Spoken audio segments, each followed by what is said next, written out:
ఆ ఊర్లో అన్నపూర్ణమ్మ, సుగుణమ్మ అని ఇద్దరు అక్కచెల్లెళ్ళు ఉండేవారు. అన్నపూర్ణమ్మ కూతురైన లక్ష్మి చెవులు వినపడని శ్రీనివాస్ని ప్రేమించి పెళ్లి చేసుకుంటుంది.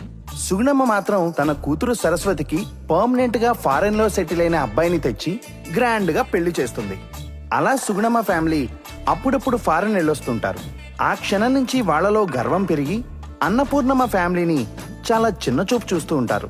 వీటన్నిటినీ అన్నపూర్ణమ్మ ఫ్యామిలీ తట్టుకోలేకపోతారు. కోపంతో రగిలిపోతారు. ఇప్పుడు అన్నపూర్ణమ్మ ఫ్యామిలీ కూడా ఎట్టి పరిస్థితుల్లో ఫారెన్ కి వెళ్లి రావాలని నిర్ణయించుకుంటారు.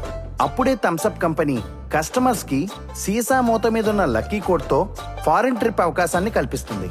ఆ అవకాశాన్ని అన్నపూర్ణమ్మ ఫ్యామిలీ ఎట్టి పరిస్థితుల్లో ఉపయోగించుకోవాలని డిసైడ్ అవుతారు. చివరికి వాళ్లకున్న 2 ఎకరాల్లో ఎకరం అమ్మి థమ్సప్ సీసాల లోడ్ ని కంపెనీ గోడౌన్ నుంచి ప్రతి వారం ఇంటి దగ్గర దింపుకుని ఫ్యామిలీ మొత్తం సీసా మూతల కోసం వేటని కొనసాగించేవారు. ఆస్తిని అమ్మినంత ఈజీగా సీసా మూతల్ని సంపాదించలేకపోయారు. వన్ ఫైన్ డే సుగుణమ్మ అల్లుడు అమ్మాయితో పాటు అత్తని, మావయ్యని ఇంక్లూడింగ్ పనోడిని కూడా పర్మనెంట్ గా ఫారెన్ తీసుకెళ్లిపోతాడు. అదే టైంలో లక్ష్మికి కూతురు పుడుతుంది. అప్పుడే అన్నపూర్ణమ్మకి ఒక ఐడియా వస్తుంది. సుగుణమ్మ చేసినట్టు తన మనవరాలికి కూడా ఫారెన్ అబ్బాయిని తెచ్చి పెళ్లి చేసి అల్లుడితో పాటు ఫ్యామిలీ మొత్తం ఇంక్లూడింగ్ పనోడు కూడా ఫారెన్ వెళ్లిపోవడానికి ప్లాన్ వేస్తారు.